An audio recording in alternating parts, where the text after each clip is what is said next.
विनोद खन्ना और अमिताभ बच्चन लगभग एक ही साथ इंडस्ट्री में आए।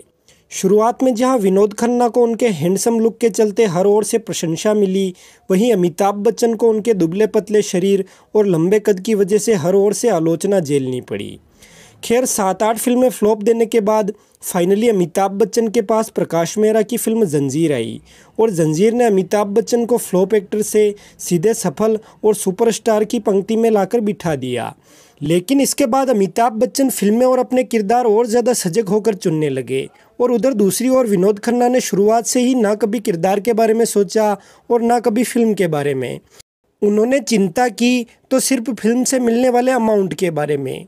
फिल्म मेकर प्रकाश मेहरा के अनुसार विनोद खन्ना को पहली बार साल 1974 में रिलीज हुई उनकी फिल्म हाथ की सफाई के लिए रणधीर कपूर के साथ सपोर्टिंग रोल में 40,000 की फीस देकर साइन किया था।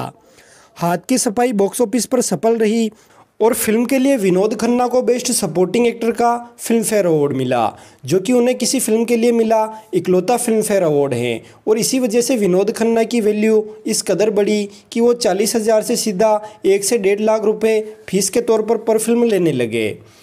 खैर हाथ की सफाई के बाद प्रकाश मेहरा ने पहली बार विनोद खन्ना और अमिताभ बच्चन को फिल्म हेरा फेरी के लिए साइन किया और हेरा फेरी में जो रोल अमिताभ बच्चन ने किया, मेहरा ने वो रोल सर्वप्रथम विनोद खन्ना को ऑफर किया था। लेकिन विनोद खन्ना ने प्रकाश मेहरा से कहा कि रोल चाहे जैसा भी हो मैं कर लूँगा, लेकिन फ़ीस मुझे अमिताभ बच्चन से 1 लाख रुपए ज़्यादा मिलनी चाहिए। और प्रकाश मेहरा इसके लिए एग्री भी हो गए। लिहाजा हेरा फेरी के लिए अमिताभ बच्चन को 1.5 लाख रुपए मिले और विनोद खन्ना को 2.5 लाख। और हेरा फेरी में तो विनोद खन्ना का किरदार फिर भी मजबूत था, लेकिन इसके बाद आई खून पसीना में तो वे महज एक सपोर्टिंग एक्टर बनकर रह गए। लेकिन खून पसीना इतनी प्रचलित नहीं हो पाई। पर खून पसीना के बाद आई बहुप्रचलित फिल्म मुकद्दर का सिकंदर में भी विनोद खन्ना ने खुद का किरदार अमिताभ बच्चन से काफ़ी कमज़ोर होते हुए भी इसलिए साइन कर लिया क्योंकि उन्हें फीस अमिताभ बच्चन के बराबर ही दी गई थी। इसलिए आज मुकद्दर का सिकंदर को लगभग अमिताभ बच्चन की ही फिल्म माना जाता है। खैर इतना सब होने के बावजूद भी 1980 आते आते विनोद खन्ना की हैंडसमनेस के चलते उनकी फैन फॉलोइंग काफ़ी बढ़ चुकी थी।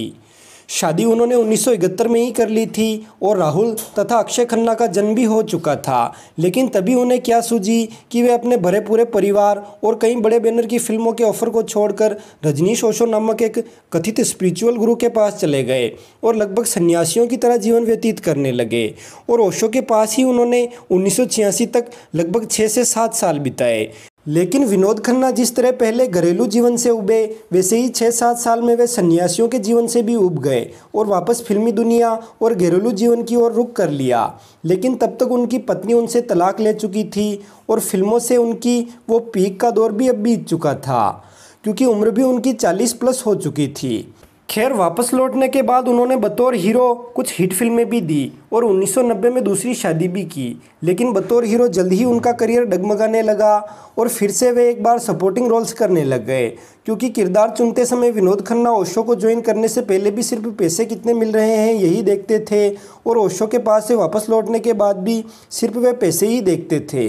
क्योंकि फिल्म मेकर प्रकाश मेहरा के अनुसार मुकद्दर का सिकंदर के बाद उन्होंने अमिताभ बच्चन और विनोद खन्ना को लीड रोल्स में लेकर जादूगर फिल्म बनानी चाहिए थी, जिसका टाइटल उस समय गुलामी रखा जाना था। लेकिन उस फिल्म में एक मैजिशियन का किरदार था जो कि फेक गुरु बनकर लोगों को ठगता है, यानी वही किरदार जो कि 1989 वाली जादूगर में अमरीश पुरी ने निभाया था। इसलिए रजनीश ओशो ने विनोद खन्ना को ऐसी फिल्म में काम करने से मना कर दिया जिसमें किसी गुरु को फेक बताया जा रहा हो। इसलिए विनोद खन्ना ने प्रकाश मेहरा से उस समय उस फिल्म में काम करने से इनकार कर दिया। लेकिन जब साल 1986-87 के दौरान विनोद खन्ना ओशो के पास से लौट आए, तब प्रकाश मेहरा उस फिल्म को यानी जादूगर को फिर से शुरू कर रहे थे।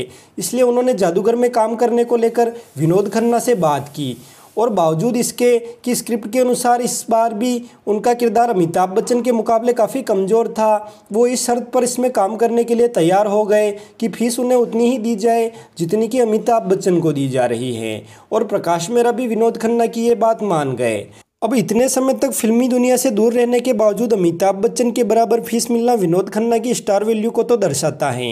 लेकिन जब जादूगर की शूटिंग करने का समय आया तब विनोद खन्ना ने प्रकाश मेहरा को फिल्म में काम करने से इनकार कर दिया।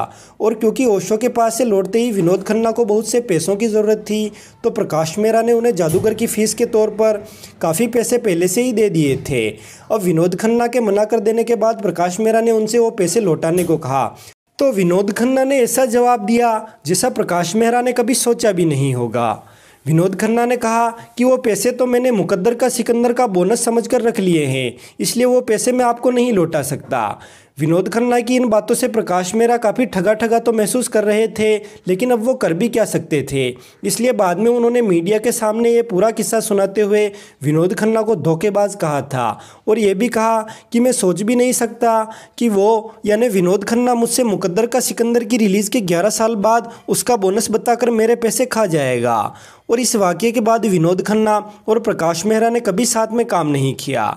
खैर, इस वीडियो का अभिप्राय अमिताभ बच्चन, प्रकाश मेहरा या फिर विनोद खन्ना को किसी भी तरह से कमतर दिखाना कदापि नहीं है। वैसे आपके इन तीनों को लेकर क्या विचार हैं, कमेंट कर हमें ज़रूर बताएं। साथ ही वीडियो को लाइक एवं शेयर कर दें और चैनल पर नए हों तो चैनल को सब्सक्राइब कर बेल आइकॉन पर ऑल का ऑप्शन चुन लें। धन्यवाद।